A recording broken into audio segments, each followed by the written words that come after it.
Hello students, good morning to all.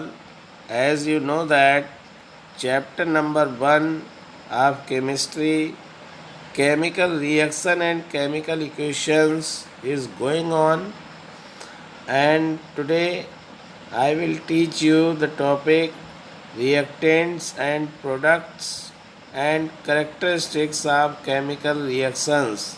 So please pay attention and watch this lecture very attentively. Let's start this topic.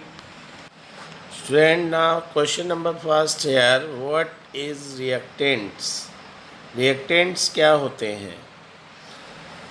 Student, those substances which take part in a chemical reaction are called reactant. Student, कोई भी जब chemical reaction कराते हैं lab के अंदर तो उसमें कुछ सबस्टांसेस की रिक्वायरमेंट होती है। तो जिन सबस्टांस की हेल्प से केमिकल रिएक्शन होना स्टार्ट होती है वही केमिकल रिएक्टेंट कहलाते हैं। या यू कैन से दैट कि वो सबस्टांस जो किसी भी केमिकल रिएक्शन में हिस्सा लेते हैं वो रिएक्टेंट्स कहलाते हैं।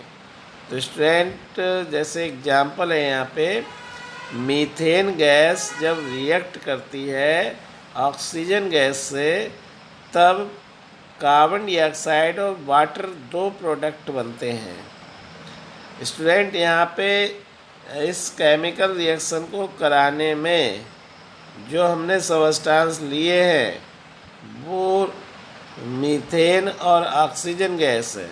तो मीथेन और ऑक्सीजन गैस इस रिएक्शन में टेक पार्ट कर रहे हैं, इसलिए ये रिएक्टेंट्स हैं। Student, what is products? The new substance which are form during the chemical reaction. और केमिकल रिएक्शन के दौरान जो नए सबस्टांस बनते हैं वो प्रोडक्ट्स कहलाते हैं। जैसे इस रिएक्शन में जब मीथेन ऑक्सीजन से रिएक्शन करती है तब नए प्रोडक्ट बनते हैं कार्बन डाइऑक्साइड और वाटर वेपर। तो कार्बन डाइऑक्साइड और वाटर वेपर दो न्यू सबस्टांस बने हैं, इसलिए प्रोडक्ट्स हैं। Student, example number second, when coal and oxygen gas react, then carbon dioxide gas is formed. Yeah, you can say that when coal burn in presence of oxygen, then carbon dioxide gas is formed. Student, यहाँ पर जो कोल और oxygen gas है ये reaction में take part कर रहे हैं, इसलिए ये रिएक्टेंट है। और यहाँ पे कार्बन डाइऑक्साइड गैस जो बनती है, नया सबस्टांस जो बनता है यहाँ पर वो कार्बन डाइऑक्साइड है। तो carbon dioxide is a product.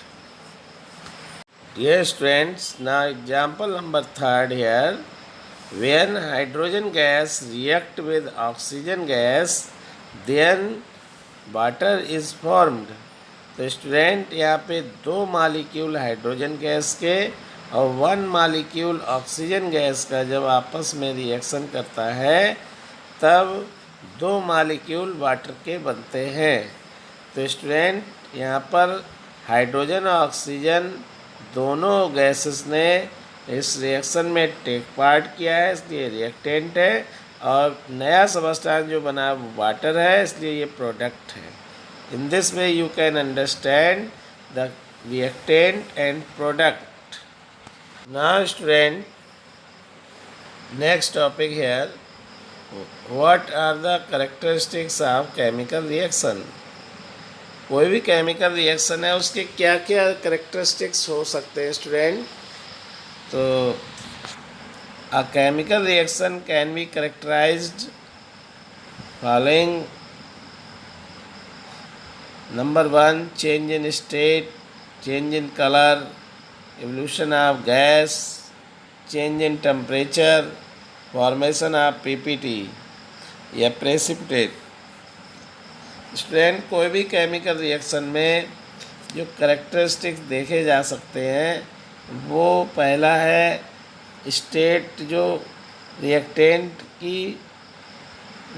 जब प्रोडक्ट में बदलता है तब उसमें हो सकता है स्टेट का कन्वर्जन हो जाए। जैसे कार्बन, जिसे कोल कहते हैं, कोल में कार्बन प्रेजेंट होता है जो सॉलिड है और ऑक्सीजन गैस से रिएक्शन कर रहा है और प्रोडक्ट बन रहा है कार्बन डाइऑक्साइड, जो टोटल क्या है स्टूडेंट, एक टाइप से कह सकते हैं ये गैस है। तो प्रोडक्ट गैस बन गया जबकि एक रिएक्टेंट सॉलिड था, तो यहाँ स्टेट कन्वर्जन हो गया। दूसरा है चेंज इन कलर, कलर में भी बदलाव हो सकता है स्टूडेंट। जैसे कार्बन काला होता है लेकिन जो गैस बनी है कार्बन डाइऑक्साइड ये कलर लेस होती है ना स्टूडेंट। नेक्स्ट होता है एवोल्यूशन ऑफ गैस। जैसे कोल को एक बार बर्न किया तो उसमें से एक गैस निकलने लगी जो प्रोडक्ट के फॉर्म में, तो यहाँ एवोल्यूशन ऑफ गैस हो गया। चेंज इन टेम्परेचर स्टूडेंट, जब कोल को बर्न करते हैं तो हीट एनर्जी रिलीज़ होती है जिससे टेम्परेचर चेंज हो जाता है स्टूडेंट। इसी टाइप से नेक्स्ट है change formation of precipitate student, जब बेरियम क्लोराइड को सोडियम सल्फेट के साथ रिएक्शन कराते हैं तो स्टूडेंट सोडियम क्लोराइड और बेरियम सल्फेट जब बन जाता है तो यहाँ पे बेरियम सल्फेट का एक प्रेसिपिटेट बनता है। प्रेसिपिटेट का मतलब है कि एक सॉलिड सबस्टेंस बन के और एक सॉल्यूशन बनता है, तो वो सॉलिड सबस्टेंस बॉटम की तरफ अगर उसकी डेंसिटी ज़्यादा होती है तो वो बॉटम पे सेटल डाउन हो जाता है, तो वो जो सॉलिड सबस्टेंस जो बना है वो प्रेसिपिटेट कहलाता है। तो इस टाइप से ये 5 कैरेक्टरिस्टिक्स में से कोई भी कैरेक्टरिस्टिक किसी भी केमिकल रिएक्शन में सीन किया जा सकता है। तो स्टूडेंट अगर इनमें से कोई भी कैरेक्टरिस्टिक नहीं दिख रहा है तो हम ये नहीं क्लियर कर सकते हैं ये केमिकल रिएक्शन है या नहीं है। तो कैरेक्टरिस्टिक्स की हेल्प से ही हम ये आइडेंटिफाई कर लेते हैं कि यहाँ केमिकल रिएक्शन हो रही है या नहीं हो रही है। Students, this is the activity number first to show that during the chemical reaction change in state can occur। Student इस एक्टिविटी से ये शो करना है कि केमिकल रिएक्शन के दौरान क्या स्टेट में बदलाव हो सकता है। तो student let's start this activity. Firstly, take a few solid granule in a conical flask। एक कॉनिकल फ्लास्क जो डायग्राम में दिखाया गया है इसमें जिंक ग्रेनुअल सॉलिड लेना है और इसमें डाइल्यूट सल्फ्यूरिक एसिड जो लिक्विड के फॉर्म में होगा उसे ऐड करेंगे। Then observation student, we observe that at the end of this chemical reaction solid zinc granule disappear.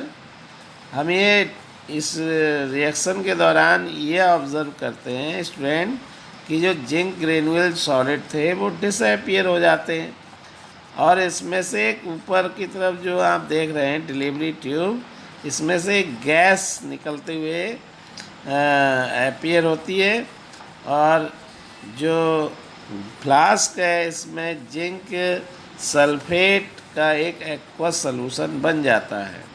तो स्टूडेंट यहाँ पे solid substance get converted into gas and liquid. तो student we conclude that from this activity कि zinc जब solid था, जब उसकी reaction sulphuric acid से हुई तो जिंक सल्फेट जो एक्वस सॉल्यूशन बना और हाइड्रोजन गैस रिलीज़ हुई।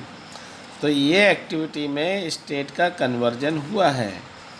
तो this activity shows that conversion of state in a chemical reaction.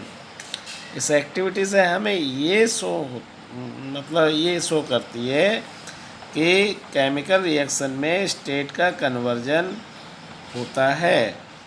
तो student In this way you can understand the first characteristics of chemical reaction.